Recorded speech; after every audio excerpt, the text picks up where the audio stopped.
আচ্ছা, আমাদের ইন্ডিয়াতে বিভিন্ন ধরনের বাবাকে আমরা দেখতে পাই। বাবা বলতে যাদের ধর্মগুরু বলা হয়ে থাকে, অনিরুদ্ধাচার্য, যোগেশ্বর বাবা, বাগেশ্বর ধাম সরকার, এই ধরনের বাবা যে আমাদের ইন্ডিয়াতে বিভিন্ন ধরনের ধার্মিক অনুষ্ঠানের সঙ্গে যুক্ত থাকে এবং ধার্মিকভাবে লোকেদেরকে ইনফ্লুয়েন্স করে। কিছু সংখ্যক মানুষ, সমাজের কিছু সংখ্যক মানুষ এই সমস্ত বাবাদেরকে ঠড বাবা, ঠঙ্গি বাবা এই সমস্ত করে ক্রিটিসাইজ করে এবং অপমান করে। আবার সমাজের কিছু সংখ্যক মানুষ তাদেরকে সম্মান করে, রেসপেক্ট করে।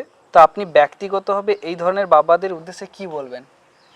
মানে এই ধরনের বাবা কি সত্যিই কি মানে এদের কোনো খারাপ উদ্দেশ্য আছে, না সত্যি এরা ধার্মিকভাবে সমাজের মানুষকে সঠিক পথে নিয়ে যেতে চাইছে? এই বিষয়ে বলতে গেলে ওনার হয়তো কোনো সৎ উদ্দেশ্য আছে, তাই হচ্ছে ভক্তদের নিয়ে একটা সৎ মার্গে নিয়ে যাওয়ার রাস্তার প্রয়োজন আছে, তাই ওনারা সেটা গাইড হিসেবে ওনারা সেটা দেখাচ্ছেন।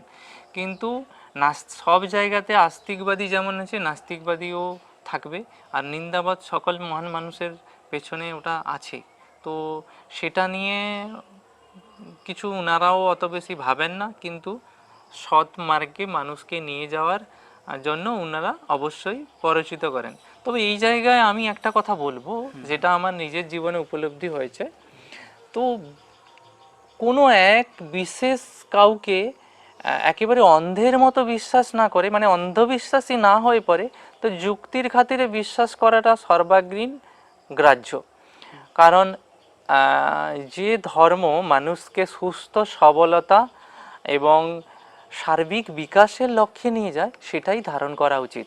এমন নয় যে আমি এমন খাওয়ার দাওয়ার করলাম, উপবাস করলাম, এমন কিছু হলাম, আমি একেবারে অন্ধভক্ত হয়ে গেলাম আর আমার নিজস্ব বিবেচনা শক্তি হারিয়ে ফেললাম, কিংবা দুর্বল হয়ে দুর্বলগ্রস্ত মানুষ হয়ে গেলাম, সাধারণ বিষয়গুলোতে আমার অল্প স্বল্পতে আমার রাগ দেশ চলে এলো, তাহলে ওই রকম ধর্ম পালন করার চেয়ে না করাই ভালো। তো এই জায়গা থেকে আমি দর্শকদের বলবো যে এই ধরনের ধর্ম যদি কোথাও প্রচার হয়ে থাকে, কিংবা অন্য কোনো ধর্মকে ছোট করে আর তারটাই সার্বিক সত্য এবং চরম বলে যদি ধরা হয়, তাহলে এইরূপ জায়গা থেকে নিষ্কৃতি নেওয়ার জন্য আমি বলবো। কারণ এ সংসারে কোনোটাই চরম না, সবটাই যাওয়ার রাস্তা মাত্র, কিন্তু আলটিমেটলি মানবতার চরম বিকাশই আসল ধর্ম।